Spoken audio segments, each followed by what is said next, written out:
A short time ago, the United States military began major combat operations in Iran. Our objective is to defend the American people by eliminating imminent threats from the Iranian regime, a vicious group of very hard, terrible people. Its menacing activities directly endanger the United States, our troops, our bases overseas, and our allies throughout the world. For 47 years, the Iranian regime has chanted death to America and waged an unending campaign of bloodshed and mass murder, targeting the United States, our troops, and the innocent people in many, many countries.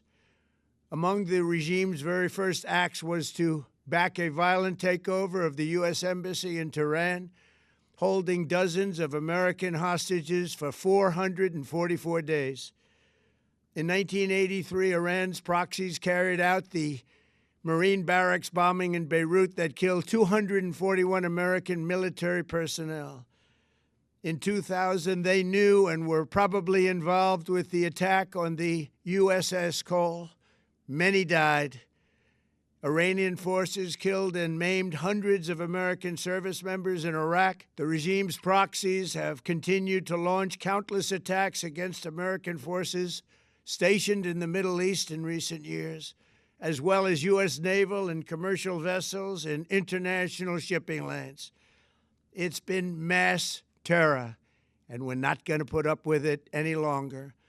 From Lebanon to Yemen and Syria to Iraq, the regime has armed, trained, and funded terrorist militias that have soaked the earth with blood and guts.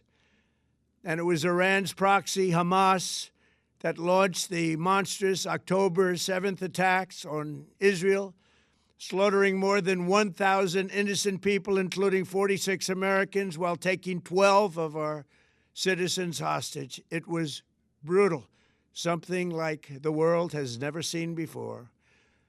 Iran is the world's #1 state sponsor of terror and just recently killed tens of thousands of its own citizens on the street as they protested. It has always been the policy of the United States, in particular, my administration, that this terrorist regime can never have a nuclear weapon. I'll say it again, they can never have a nuclear weapon. That is why in Operation Midnight Hammer last June, we obliterated the regime's nuclear program at Fordow, Natanz, and Isfahan. After that attack, we warned them never to resume their malicious pursuit of nuclear weapons, and we sought repeatedly to make a deal. We tried. They wanted to do it. They didn't want to do it. Again, they wanted to do it. They didn't want to do it. They didn't know what was happening. They just wanted to practice evil. But Iran refused, just as it has for decades and decades.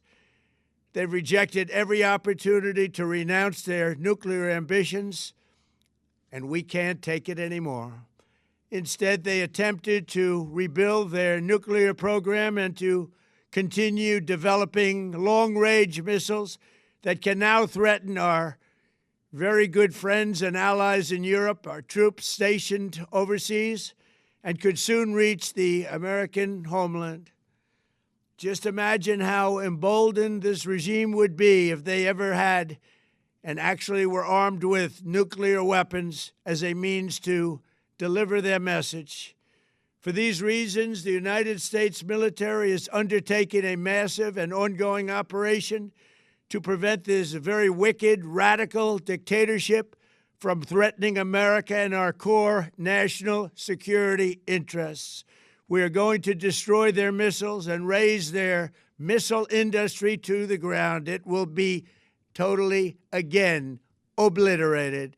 We're going to annihilate their Navy. We're going to ensure that the region's terrorist proxies can no longer destabilize the region or the world and attack our forces and no longer use their IEDs or roadside bombs, as they are sometimes called, to so gravely wound and kill thousands and thousands of people, including many Americans. and we will ensure that Iran does not obtain a nuclear weapon. It's a very simple message. They will never have a nuclear weapon. This regime will soon learn that no one should challenge the strength and might of the United States Armed Forces. I built and rebuilt our military in my first administration, and there is no military on earth even close to its power, strength, or sophistication.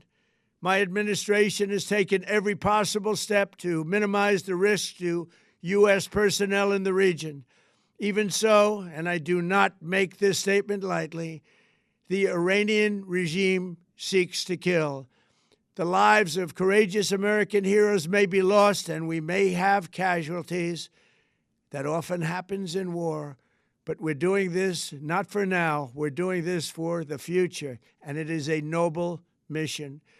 We pray for every service member as they selflessly risk their lives to ensure that Americans and our children will never be threatened by a nuclear-armed Iran. We ask God to protect all of our heroes in harm's way, and we trust that, with his help, the men and women of the armed forces will prevail.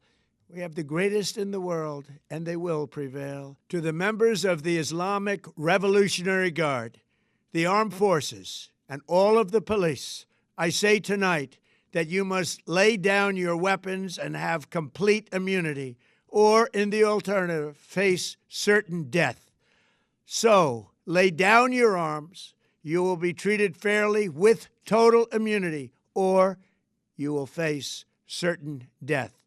Finally, to the great, proud people of Iran, I say tonight that the hour of your freedom is at hand. Stay sheltered. Don't leave your home. It's very dangerous outside. Bombs will be dropping everywhere. When we are finished, take over your government. It will be yours to take. This will be probably your only chance for generations. For many years, you have asked for America's help, but you never got it. No president was willing to do what I am willing to do tonight. Now you have a president who is giving you what you want. So let's see how you respond. America is backing you with overwhelming strength and devastating force. Now is the time to seize control of your destiny and to unleash the prosperous and glorious future that is close within your reach. This is the moment for action. Do not let it pass. May God bless the brave men and women of America's armed forces. May God bless the United States of America. May God bless you all.